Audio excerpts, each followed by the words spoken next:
and welcome to India Tonight. I'm Karan Thapar.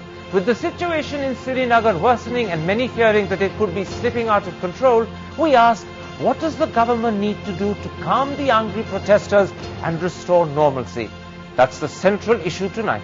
My guests are the head of the Hurriyat Conference, Mirwaiz Umar Farooq, former Deputy Chief Minister Muzaffar Hussain Beg, National Conference Minister Taj Mohideen, and the Vice Chancellor of the Islamic University of Kashmir, Siddique Wahid.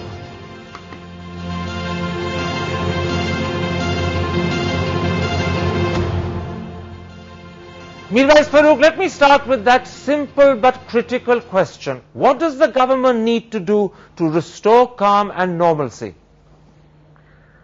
Well, I think, I differ with the very word calm and normalcy. I believe that we don't want calm and normalcy. We want a solution, and no peace can be restored unless and until the government of India respects the sentiment of the people of Jammu and Kashmir. Kashmir is a political problem. You cannot have a military solution. You cannot beat the people of Kashmir into subjugation. It's time that the people of India realize that it's a political issue, and all the parties concerned need to address the political issue vis-a-vis India, Pakistan, and the people of Kashmir. So are you saying that the most important first step is a political initiative, a political message for the people of Kashmir? The most important first step is a recognition of Kashmiri aspirations. That is exactly what is missing, I mean, we have been hearing statements from Delhi, from the Home Minister, from the Home Secretary, calling, these innocent boys who are protesting on the street as agitational anarchists, as, non-violent terrorists. This is absurd. I mean, there is absolutely no feeling for the fact that 45 people, innocent people have died. 7-year-old boy has been beaten to death by the security forces, and you are asking people to be calm and quiet and not even giving them a time and space to mourn their dead. This is most unfortunate. Muzaffar Hussain Beg, what we are seeing in Kashmir is, of course, a complete and almost fearless defiance of curfew. Do you agree that the first step that will ensure calm and order, as Mirwaiz says, is a recognition of the aspirations of the people? And if you agree, then what shape and form should that recognition take? Karan, we should make a distinction between aspirations and grievances. The long-term solution is to address the aspirations of the people. And the short-term issue is the grievances of the people. The grievances of the people can be redressed by removing the irritants. During the last 2 months, the agitation has been against irritants.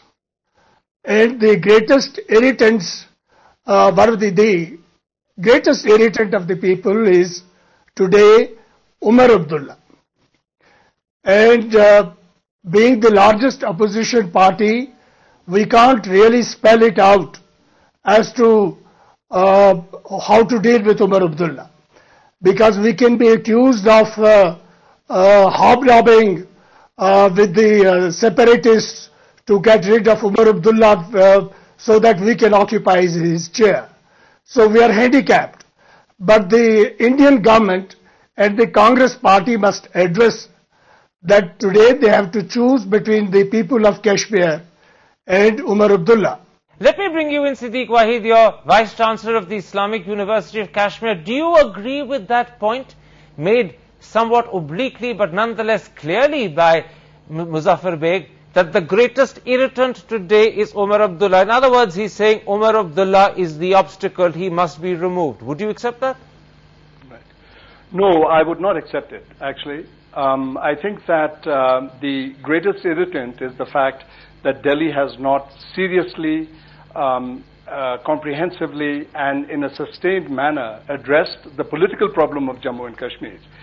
The Umar Abdullah issue is very simple. He may have made a few mistakes in the beginning, costly mistakes, but he may have made a few mistakes in this instance.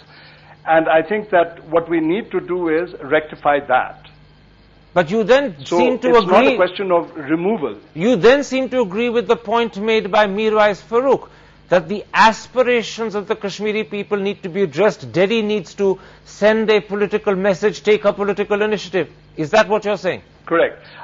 Yes, but I think at the same time, I mean, to say that at this point the aspirations need to be addressed before everything will calm down is a little bit over the top.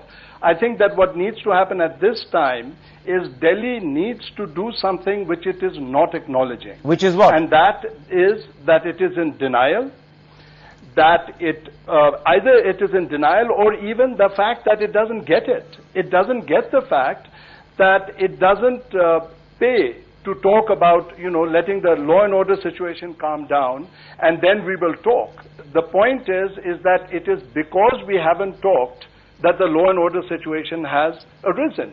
Okay. So in this case, the horse happens to be the cause of the problem, and the cause of the problem is the political situation. So let's put the horse before the cart. And the idea here, what I'm trying to suggest, is that Delhi needs to show some indication that it is willing to talk about the political problem. All right.